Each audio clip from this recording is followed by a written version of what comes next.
Here's that story. The National Bank of Belize today opened its Belize City doors with much the same fanfare as it did 2 years ago in Belmopan. Steel band and dignitaries galore.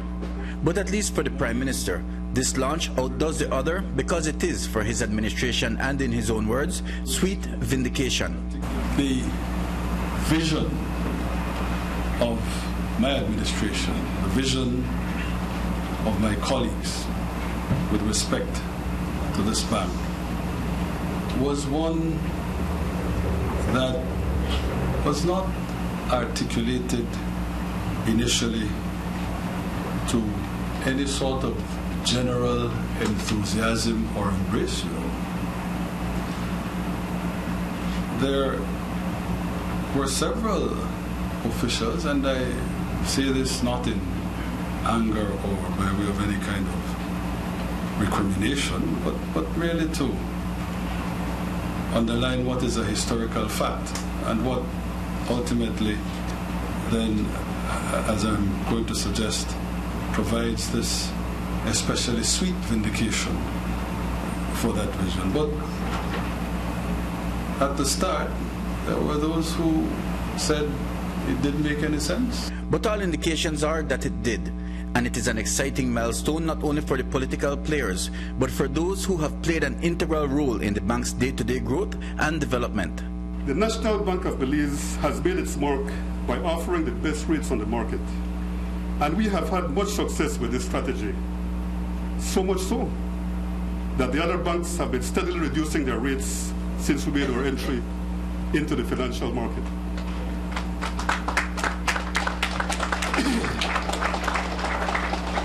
We are in the final process of completing the upgrades and full implementation of our core banking system. And I can assure all here that the National Bank of Belize has a system which is second to none in Belize. It's from just being a first-time homeowner, refinancing for middle and low income. We are now offering not only deposit accounts, we're offering corporate accounts, we're offering safety boxes, night services to the corporate customers, ATMs, everything, the full gauntlet of banking. Where do you see the bank going? Do you see it actually taking its place with all the other major banks in Belize? Absolutely, absolutely. To have accomplished this within the second year, I can tell the public at large, Belizeans at large, we are going places very fast. The move to Belize City was a natural progression for the bank, which has outstripped all expectations. But the move is not the only significant change. It was started with an infusion of Petrocarib funds, but now it's ready to fly on its own. In terms of profitability, it is just as you say. All I wanted was for the reflows to be such that the bank could then continue to lend without having to come back every single time for an additional equity infusion on the part of government. I think it's still fairly early days yet, but as far as I know, there are not the sorts of problems with delinquent loans that would suggest that the bank is in any danger of not being able to operate viably on its own. I think we put in something like $40 million in equity. We gave a little something extra for the opening of the Belize City branch because it means that the clientele would have expanded. But government is basically now going to draw the line and say that the continued operations of the bank, the future operations of the bank, will depend on reflows and will depend now on the deposits that they have started to take. When the bank opened, one of the main criticisms was that it would be a political piñata for cronies. The PM says that certainly has never been the case.